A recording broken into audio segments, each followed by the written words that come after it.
Un jeune homme qui a envie de devenir un lithographe, peut en faire un bon pressier au bout de 2 ans s'il a beaucoup d'envie. Hein, il peut en faire un bon pressier.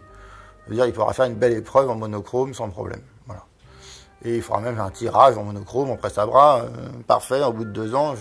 Si le type a envie, il peut le faire. Et je peux lui apprendre et ça peut aller très vite. La couleur est tout à fait une autre truc, parce qu'il n'y a pas... on est surtout des coloristes. Les lithographes sont des coloristes. Et la décomposition de la couleur, c'est notre affaire.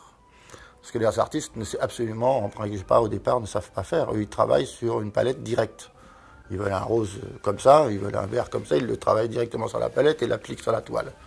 Ici, s'il faut faire ça, on finirait avec des lithographies en 56 couleurs, ce qui serait impossible techniquement, enfin possible techniquement, mais qui aura un coût tellement énorme que ce sera invendable, que ce sera pas commercialisable du tout, parce qu'il y aura un tel travail qu'autant faire de la peinture directe. Donc il faut essayer de sortir une image couleur avec une économie de moyens.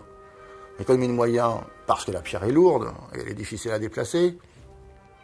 Il faut surtout, et notre affaire, c'est de bien expliquer, de faire comprendre qu'on peut faire un tas de couleurs avec un minimum de passages possible. Donc, bon, tout le monde sait que si on fait en superposition, on imprime d'abord un bleu puis un jaune, et qu'on met le jaune par-dessus le bleu, avec 2 passages, 2 couleurs, 2 pierres, on obtient 3 couleurs, en fait. Et c'est exponentiel et ça va très vite.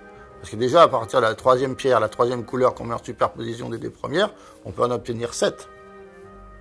Donc ça va très vite. Et si on fait une 4e pierre, une 4e couleur et qu'on met par-dessus, on en obtient 13.